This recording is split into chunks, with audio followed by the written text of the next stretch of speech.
Imagine the scenario. You enter your local bookshop determined to find and purchase a book by Bruno Latour. But where do you go once inside? To which shelf do you visit? To what genre or disciplinary field does his work even belong? Well, the answer to those questions is not intuitive. After all, the author himself once conceded, quote, "I've written on so many topics, my work is surely hard to locate." Latour often described himself as a sociologist, and it's true that his career took place in that disciplinary area. But the word anthropology appears in the titles of two of his most famous and widely cited books. First of all, We Have Never Been Modern, an essay in symmetrical anthropology, published 1991. And more recently, An Inquiry into Modes of Existence, an Anthropology of the Moderns, published 2012.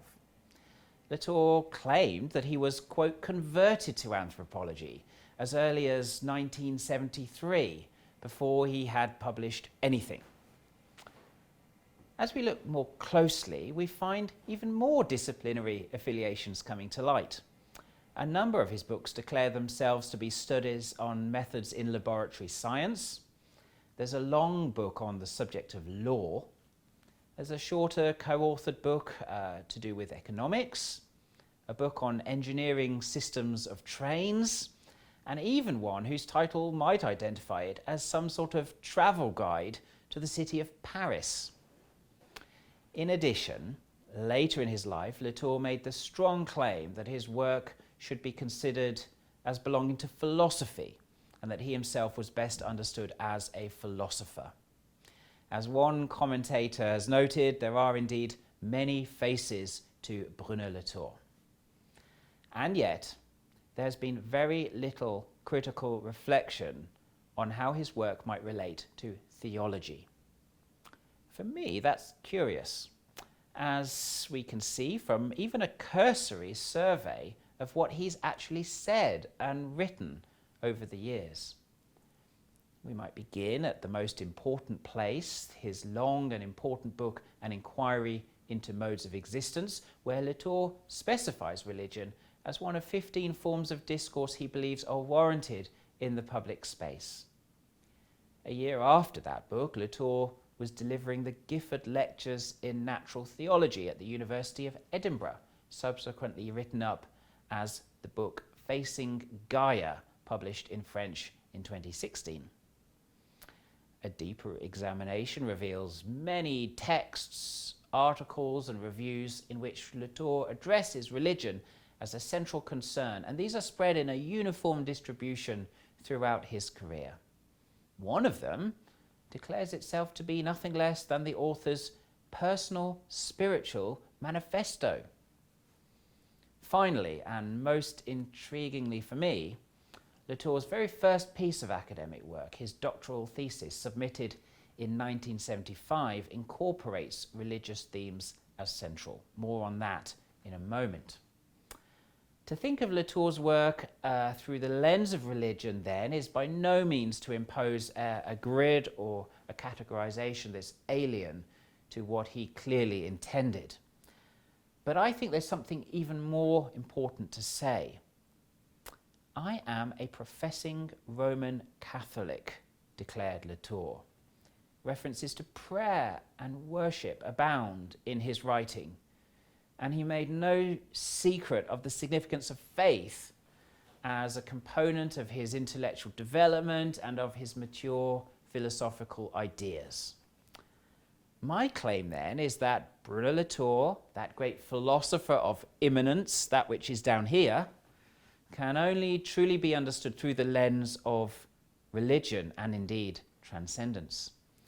And I'd go so far as to claim that his intellectual heritage not only includes those continental thinkers we would expect, Foucault, Derrida, Deleuze, and so on, but also derives from French spiritualism, includes elements of the work of religious poet Charles Péguy, and even engages in a sort of dialogue with 20th century Nouvelle Théologie.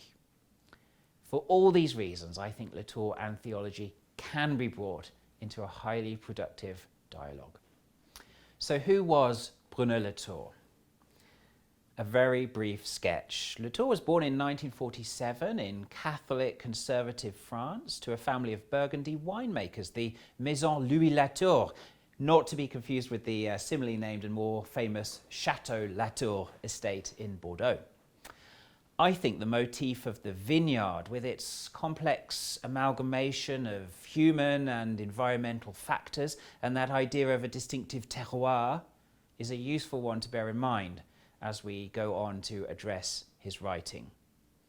Latour attended a Jesuit lycée in Paris, the highly selective Franklin, and that Catholic heritage is important, I think, as we'll go on to see. His career trajectory is easy enough to describe. After spending more than 20 years at a relatively obscure research centre at the Mines Paris, he moved in 2006 to Sciences Po in Paris, where he was the first occupant of a chair named for the sociologist Gabriel Tad, also an important influence.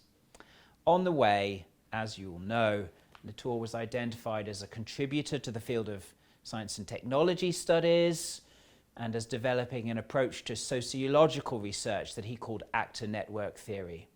He became known to a wider Anglophone audience through the publication of his book We Have Never Been Modern in 1991, but in many ways failed to achieve a standout reputation in France until his later years, especially through his writings on environmentalism in the 2000s. Latour died from pancreatic cancer in October 22 at the age of 75. His life and work was celebrated widely across the world, with French President Emmanuel Macron commenting as follows: Bruno Latour was a humanist and plural spirit, recognized throughout the world even before he was in France. His ideas inspire us with respect to our relationships in the world. Those who know Latour tend to think of his role as progenitor and influencer in the field of science and technology studies. And it's true that Latour's early career involved ethnographic work in laboratories. He came out of his doctoral work straight into an interesting research project at the Salk Institute in San Diego, where he was embedded in a neuroendocrinology laboratory investigating how scientists composed and presented the truths that they were to the world. Latour was a precise thinker. Details, empirical details, were his core method. And so he went around this laboratory with his notepad in the early 1980s, investigating what scientists actually did in their laboratories. What he found was a complex assemblage of material and historical factors that lay behind the pristine scientific data that would come out the other end of the machine. He saw scientists moving around and talking to each other. He saw scientists querying their own data. He saw a site of agonism, as he put it, conflict, discussion and resolution. And he came to understand here, just as he had seen in his earlier doctoral work, that science, scientific data, the data that really speaks to us of what the world is, does not, as it were, drop down from heaven ready-made. It's progressively composed. It goes through the matrices of human and non-human networks. This work was published in books like Laboratory Life, 1979, and Science in Action, 1983. And Latour won for himself a reputation as a social constructivist, someone that was querying the authority of scientific data. Nothing could have been further from the truth. Latour's argument is that the robustness, the meaningfulness of scientific data comes precisely through the jostling, the clarification, the work that was going on in these actor networks. That's what makes science what it is, such an authoritative perspective on the world around us. Now, this is relevant as well to his later thought on environmentalism. What happens when those when those of us query the reality of climate science data? Well, we query the authority of the science behind it. We say, do the scientists really know what it is they're talking about? Sometimes we even have evidence that seems to speak of doubt, of controversy. There was a famous scandal in the early 2000s, where the ClimateGate scandal, where some email correspondence was leaked from a climate research unit in the University of East Anglia in the United Kingdom. Emails were leaked revealing discussion, debate between scientists on the data they were producing. Now, some skeptics picked up on this as evidence that the scientists actually weren't unified. They weren't in agreement as to the authority of their own data. Again, for Latour, that's a category error. It was precisely because of those debates, those disputes, those conflicts, that we can be more assured than ever of the robustness of the data. Latour believes that reality, meaning and sense come precisely through those networks. And we can see again how that led him into his interest in the concept of Gaia, where those networks, those interactions, that embeddedness is at the core of scientific theory. So what can we say about the role of religion in Latour's work? Well, let's start at the beginning with his very first piece of academic writing, his doctoral thesis, known as the Thèse du XIIIe siècle, submitted at the University of Tours in 1975. This text is not yet published, and Latour himself even supposed it was lost until in the final years of his life, when he retrieved and revisited it. I myself have had the privilege of engaging with that text scanned from a library deposit. The thesis is entitled in French Exégèse et ontologie, une analyse des textes de résurrection. In English, Exegesis and Ontology, an analysis of the resurrection texts. Now, for a number of reasons, I think this is a good place to start. First, notice the theme. Latour begins his writing career with an analysis of the biblical resurrection texts. In fact, he focuses on the Gospel of Mark. He asks how that historical event can make sense to us today. Second, notice the method, exegesis and ontology. So we have here some kind of juxtaposition of hermeneutics and materiality. Latour will be analysing how the world makes sense in terms of what beings, what he will go on to call actors, do. Third, notice the writers with whom he was engaging in this early text. One of them is the German New Testament scholar Rudolf Bultmann. Actually, it's not surprising he was doing that. His doctoral supervisor was French theologian André Mallet, the first translator of Bultmann's work into French. Latour devises a creative analysis of Bultmann's demythologization project. Many have read Bultmann as seeking to strip back what had later been added in order to discover some kind of original gospel proclamation prior to its accretions. But that's not what Latour thinks Bultmann is doing at all. As he reads him, Bultmann is investigating how the original gospel proclamation might have been preserved precisely through those accretions. It's in and through material conditions that the resurrection can make sense to us today. So Latour says, quote, "My understanding of Bultmann was that it was only in the long chain of continuous inventions that the truth conditions of the gospel resides," end quote. I guess we might see here echoes of recent theological work on religious epistemology, whether it's the non-identical repetition of Catherine Pickstock or aspects of the work of David Bentley Hart. But in that early thesis, Latour also engages with a thinker who is cited very often in his later work and who, in my opinion, is quite crucial, the French poet, essayist, and religious thinker Charles Péguy. Péguy, himself inspired by the work of Henri Bergson, described faith as the operation of reprise, the carrying forward or the taking up again of a past event into present experience.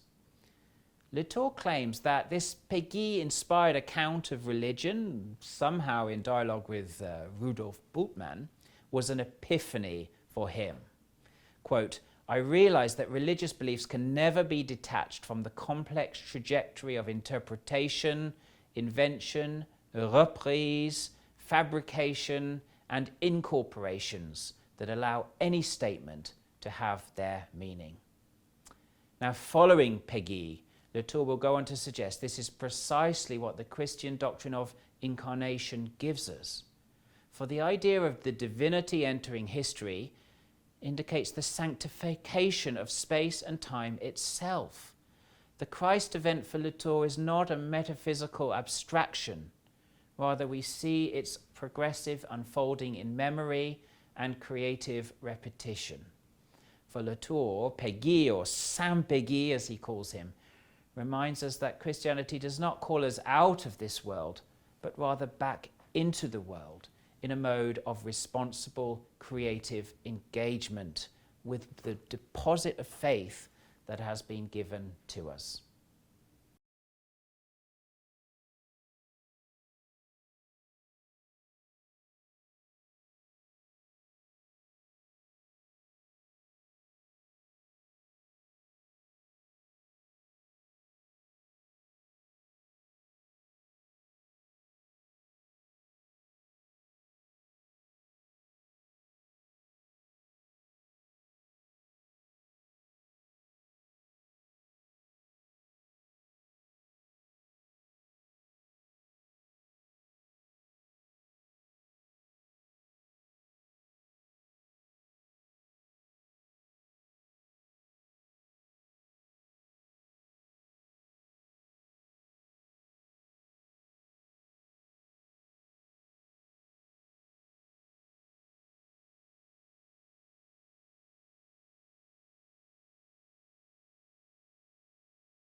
I'm delighted that the St John's Timeline has now found a new home. We are working with the Christian publisher Hymns A&M, and the new website hosts all the videos we have produced over the last 12 years, including plenty of new material. There is over 160 videos, 100 hours of quality content, which we are known for. There is a low annual subscription fee, and all the profits will be going to produce new videos. The link to stjohnstimeline.org is in the video description below.